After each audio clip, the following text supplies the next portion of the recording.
Hello students, acolytes and apprentices of the Force. Welcome back to another Star Wars holocron.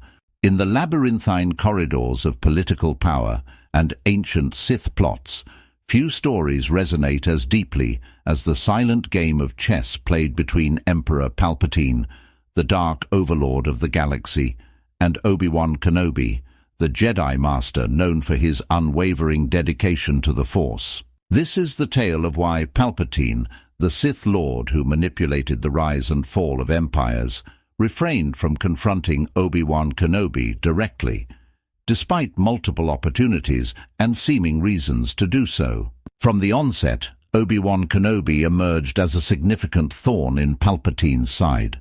A master of the Force and strategic warfare, Kenobi had outwitted and defeated Darth Maul at the Battle of Naboo, an early blow to Palpatine's grander schemes.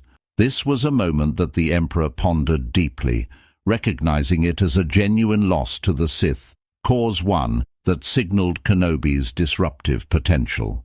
As the Clone Wars unfolded, Palpatine, now Emperor, watched Kenobi's military prowess grow.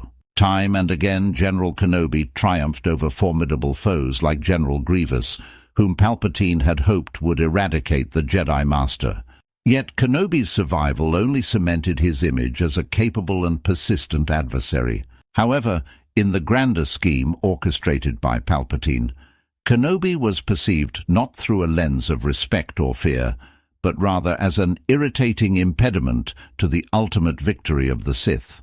To Palpatine, Obi-Wan Kenobi represented an archetype of the Jedi Order noble, yet naively shackled by moral constraints and thus unable to grasp the broader strokes of power that Palpatine wielded so effectively. Unlike Mace Windu or Yoda, whom Palpatine regarded with a cautious respect due to their formidable command of the Force, Kenobi was viewed as less of a direct threat and more of an annoyance. This underestimation stemmed from Palpatine's arrogance and his belief in the superiority of his Sith powers. The turning point came with the events on Mustafar. It was here that Obi-Wan Kenobi faced Anakin Skywalker, now Darth Vader, in a duel that would shape the fate of the galaxy.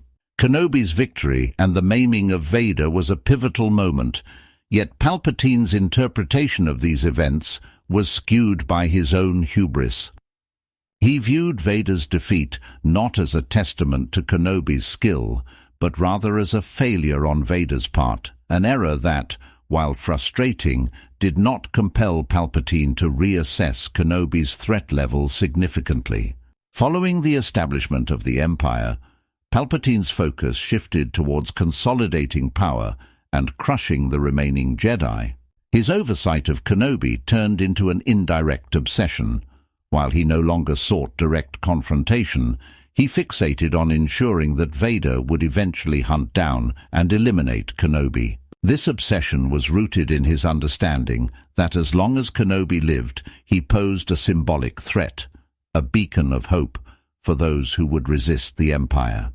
The years passed, and Kenobi's influence lingered like a shadow, shaping the destiny of Luke Skywalker and, through him, the future of the galaxy. Palpatine's failure to directly confront Kenobi ultimately stemmed from a complex mix of underestimation, distraction by broader strategic concerns, and a fundamental misreading of the Jedi Master's capacity to influence events even from exile.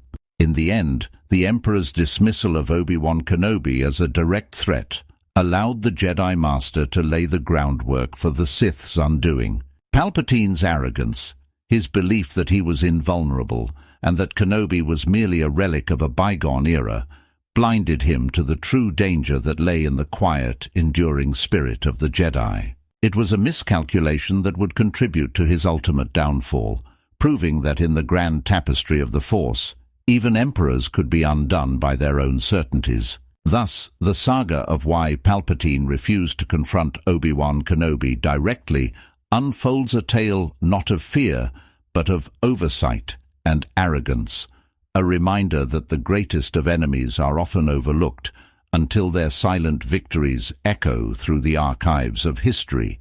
In his grand chamber, as the Empire crumbled around him, Palpatine might have finally recognized the price of his arrogance. The echoes of his hubris resonated deeply as the Death Star shattered into stardust. It was not just the tactical failures or the rebels at his door. It was his dismissal of the steadfast guardians of peace. This reflection, brief and bitter, would be the last thread in the tapestry of his reign, woven by his own overreaching hands.